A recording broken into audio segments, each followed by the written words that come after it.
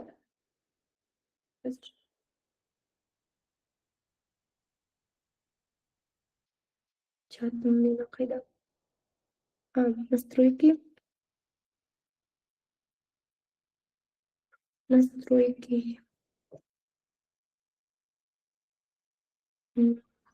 Так. Сообщение. Чатқа сообщение жазсаңдар болады.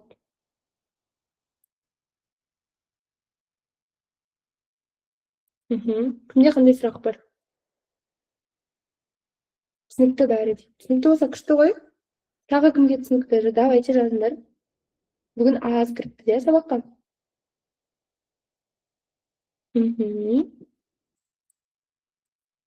Хорошо. Тағы кімге түсінікті? Күшті. Түсінікті болса. Кімде сұрақ бар? Жазсаңдар болады. Немесе айтсаңдар болады. Тарихтан енді келдік. Жақсы. Тарихтан енді келдік дейді. Тарих деп қалдың ғой. Күшті ниеттерің қабыл болсын. Хорошо. Енді бізде осы Кребс циклында ацетил кофермента қымыздық сіркемен қосылады ғой. Сол кезде лимон қышқылы пайда болады, иә? Осы кезде жүретін реакцияны сендер тотығу арқылы карбоксилсіздену деп айтасыңдар. Карбоксил деген ол яғни СО2 тобы ғой бізде. Біз жаңағы ацетил коферментаны оттегі қатыстырып тотықтырсақ, яғни жандыратын болсақ, оның құрамынан СО2-лер бөлініп шығады деп тұр мына жерде. Мына жақта сендер сірке қышқылын көресіңдер, оған 2 суды қосқан СО2 мен 8 сутекті алып тұр. Циклдың соңында қымыздық сірке қайта қалыпқа келеді. Ацетил коферментаны гидроцендер 1 АТФ аламыз, 4 жұп сутек, яғни 8 сутек аламыз, және 2 СО2-ні аламыз. Кребс циклының ең маңызды бізге беретін нәрсесі 8 сутекті алу екен. Жарай ма? Бізде электрон тасымалдаушы тізбек дегеніміз ол не? Электрон тасымалдаушы тізбек деген. Электрон тасымалдаушы тізбек деген ол жаңа ғана біз айтып кеттік, ол не үшін керек екеніне. Так, управление встречи. Так, чатты өшіріп тастайын. Болды, өшті. Хорошо. Электрон тасымалдаушы тізбек бұл бізде митохондрияның ішкі мембранасында орналасқан наруздардан тұрады. Ішкі мембранадағы наруздар. Мынау бізде сыртқы мембранасы, ал мына жерде ішкі мембранасы. Ал мына тұста мембрана аралық кеңістікті көріп тұрмыз. Мембрана аралық. Бұл жердегі тасымалдаушы наруздардың қызметі сутектің электрондарын оттегіге беру. Ең соңында бұл жерде су түзіліп жатыр. Анау жану реакциясындағы судың бәрі осы жерден шығып жатыр. Біздің сыртқа өкпеміз арқылы бөліп шығаратын СО2-міз ауаға бөліп шығамыз, сол өкпе арқылы.